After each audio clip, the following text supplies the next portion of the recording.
We're going to convert this scenic area here into this scenic area here. My name's Tez, and you're going to see the build of the storage area part 3, the module, on the No Name Railway. So why make it module? Well, as you can see from this scenic view here, it's a bit of a reach to the area and detailing it would be hard, and there's a lot of scenery in front to prevent you getting to the area you need to get to without damaging it. So the first task would be to prepare the area where the module will be going. As the module was going to be bigger, I would need to remove the wall in and also take out part of the viaduct wall. Quick saw through, and then a bit of brute force, and hey presto, it's gone. Reinstate the pillar on the viaduct wall so it looks a finished product, and then remove the polystyrene that was there for the landfill. Yes, it's messy and it sticks everywhere, but it is a good medium to use for landfill. You can see there that there's a bit of a retaining wall. I decided that it would look better with a rock face, even though you can't really see it, so I installed it. So you just saw me remove the base of the module, and that was used to determine the length of the infill here that you see me fitting, which will not be part of the module.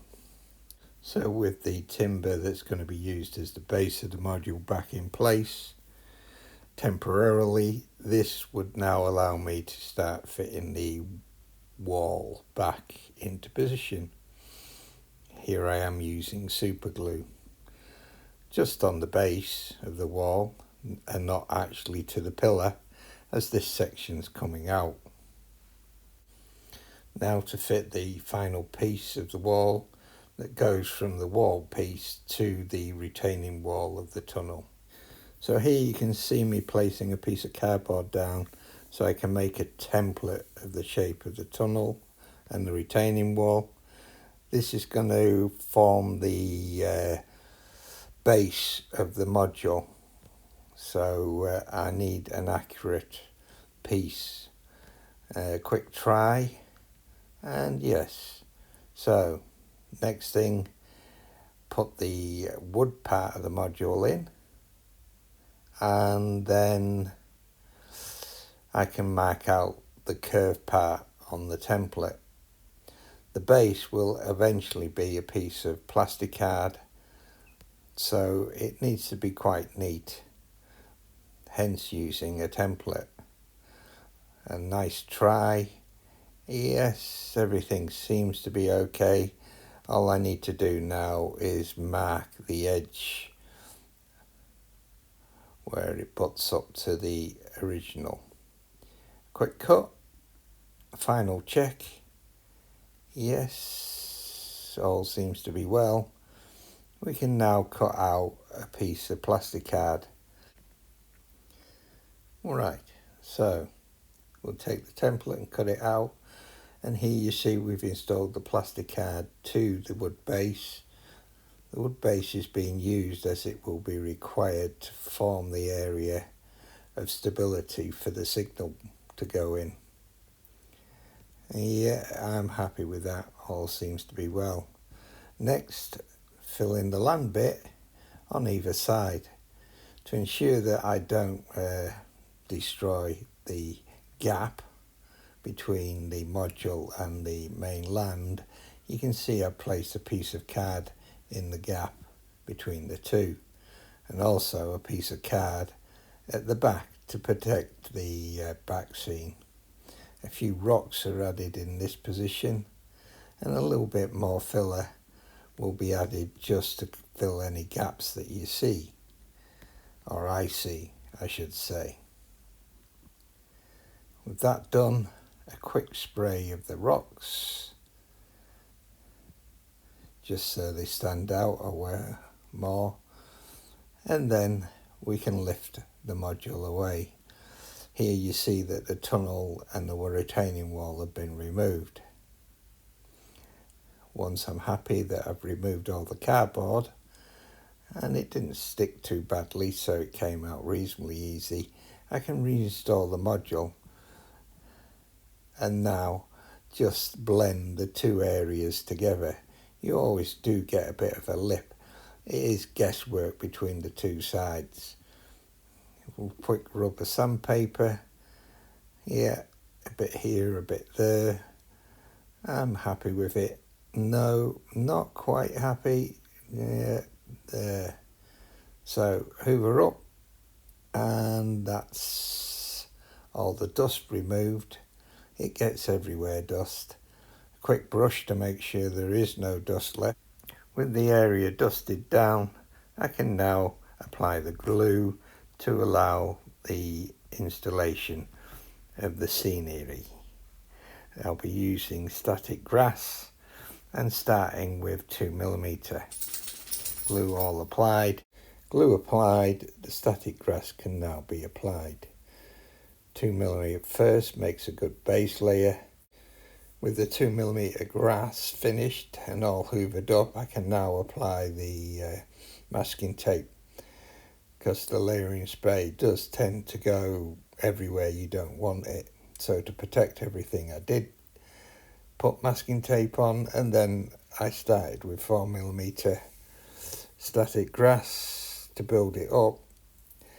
Once done, process was hoover, apply static grass again. Once I was happy, I could do a final hoover and finish off. So the next task was to do the same on the module area. Here you can see I'm putting the glue down, and I'll be starting again with the 2mm static grass as a base layer and following the same process. Hoover up the static grass, put the masking tape on, use the layering spray. As you can see, it does go everywhere, and then apply 4mm and keep the process going. Grass, hoover, grass, until I'm happy with the final product. Last coat of layering spray, last coat of grass, hoover, and we're there.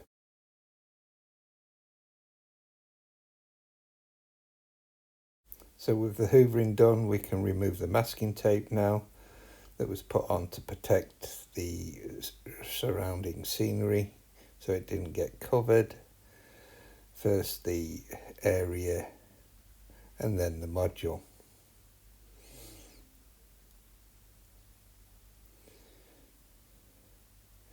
With the masking tape all removed, we can now look at doing the landscape this side of the module. Here you can see I'm applying a wet mixture of filler and spreading it out. This allows me to achieve the finish that I'm looking for. And finally we place on the plate layers up while the material is still wet. This beds it in and you don't see edges. But I was never happy with this plate layers hut, so before it went on, it looked a bit 2D, so I changed things. I added bits, pieces here to make it more of a 3D structure. The door looks very flat. Not happy with it. It had to come out and another door was placed in. The module was finally painted and placed in. Once dry, I can apply the landform, as in the surface area. So I apply some glue, and then using the technique of it going out to the garden and getting some soil and baking it, I could then cover it with the soil. Here you can see me shaking the soil on and hopefully not getting it everywhere it shouldn't go. hence the paper underneath, which allows me to recover it easier.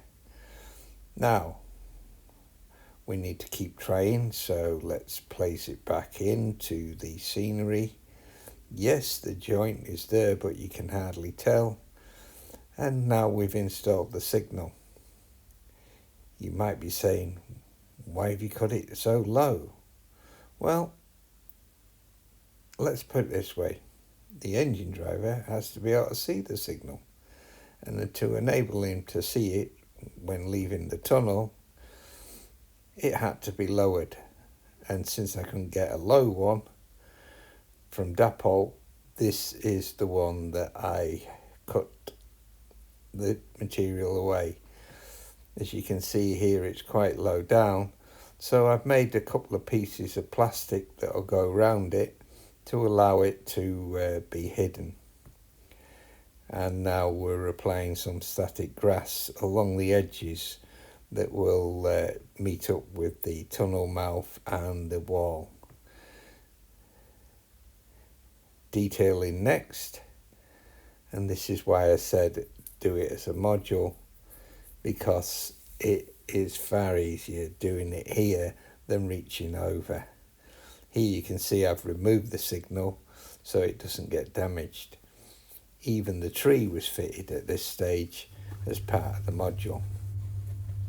A quick tidy up of the area, because the next task will be to extend the wires on the signal so it'll reach the terminal block that I'll be using and where the actual signal switches will be.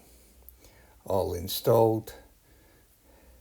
Quick wire up here, connect everything up to the power supply and the switch, and a quick test. Wow, it works. Yep, more than happy with this. A working signal, albeit on its side, but it works. Best to test it before I finally fit it. Final installation is to cover up the joint between the module and the track side. Applying glue allows me to put the medium that I'll be using, which will be ballast. Spoon it on very carefully, especially around the signal, because it still needs to work and I don't want any glue getting into the system.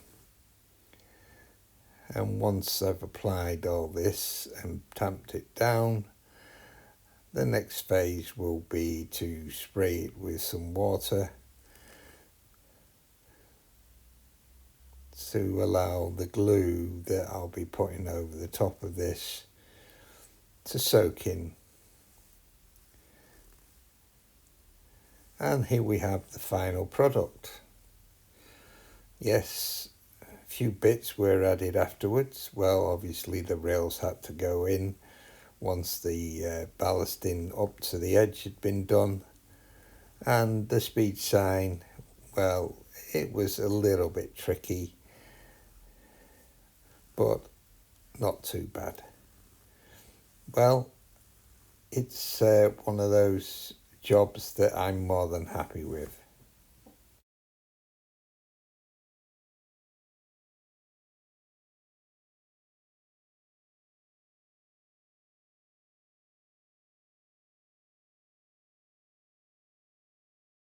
Well, that's it for this video. You can see here the thumbnail for a previous video. Please subscribe, it's free. And if you hit the bell icon, you will get notification of when new videos are released. And there will be some. Again, thanks for watching and have a great time modelling. Goodbye.